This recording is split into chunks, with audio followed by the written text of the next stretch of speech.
Welcome to Democracy Now!, democracynow.org, the War and Peace Report. I'm Amy Goodman.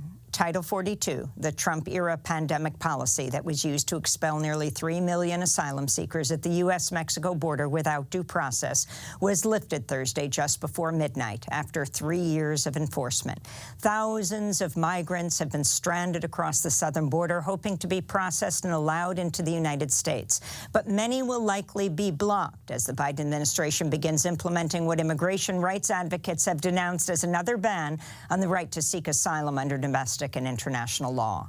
A new policy announced this week would force the majority of asylum seekers to request refugee status in another country before reaching the U.S. or face quick deportation.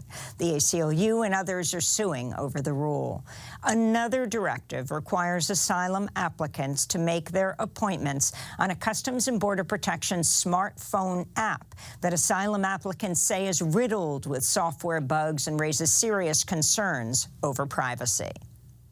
At the San Ysidro border crossing in California, hundreds of asylum seekers have been sleeping on the ground under trash bags and foil blankets, with many reporting they've not eaten in days. This is Hashmatullah Habibi, an asylum seeker from Afghanistan, who said Thursday he and his family have nowhere else to go.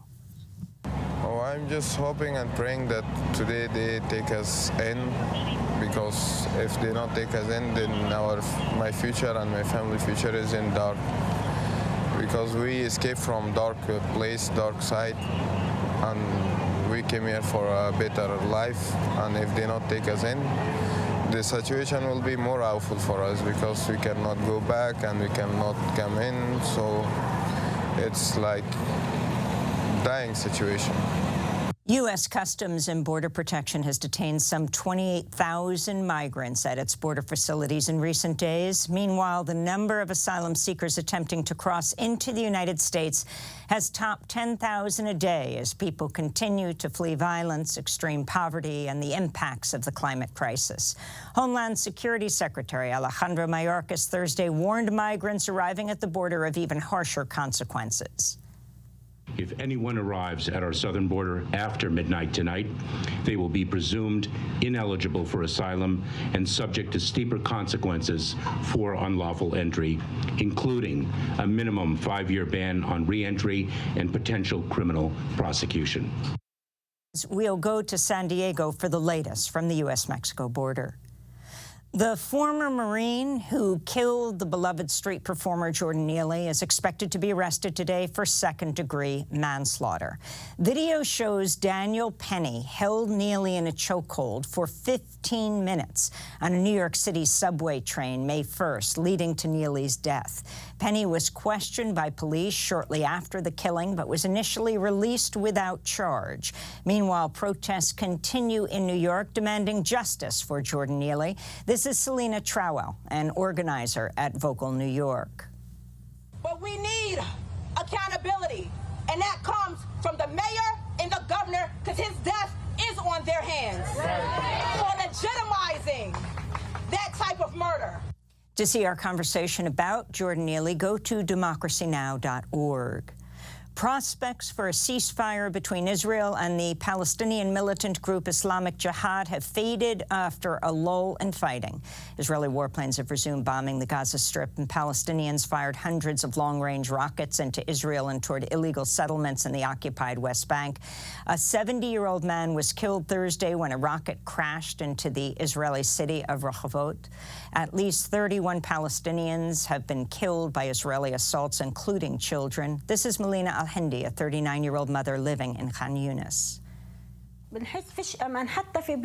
We feel unsafe, even at home. We go in and out of the house, but we are afraid. One could be going down the street when a rocket hits, never to return. We don't know what will happen to us and to our children. This situation in Gaza is not normal. It is terrifying, beyond anything you can imagine.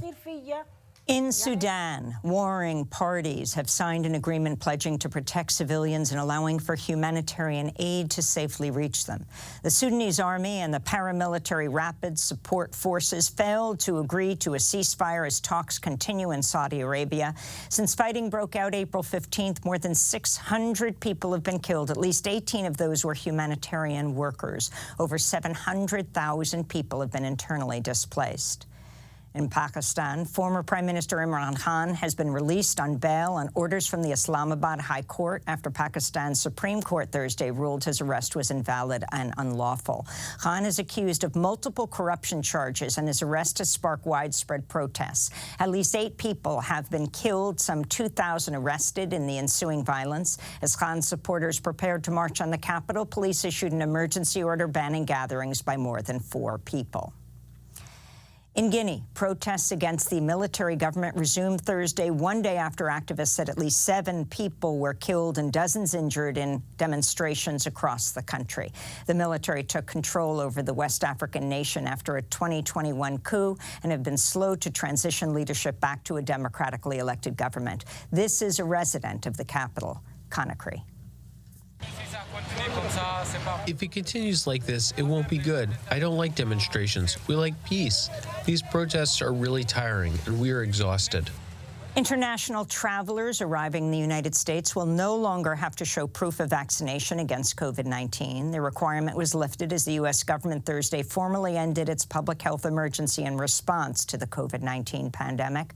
Last week, the World Health Organization declared COVID-19 is no longer a global health emergency. COVID-19 has killed more than 1.1 million people around the United States, though that's widely believed to be a significant undercount. Globally, there have been nearly 7 million officially reported deaths. The true death toll is unknown, but the UN estimates at least 20 million.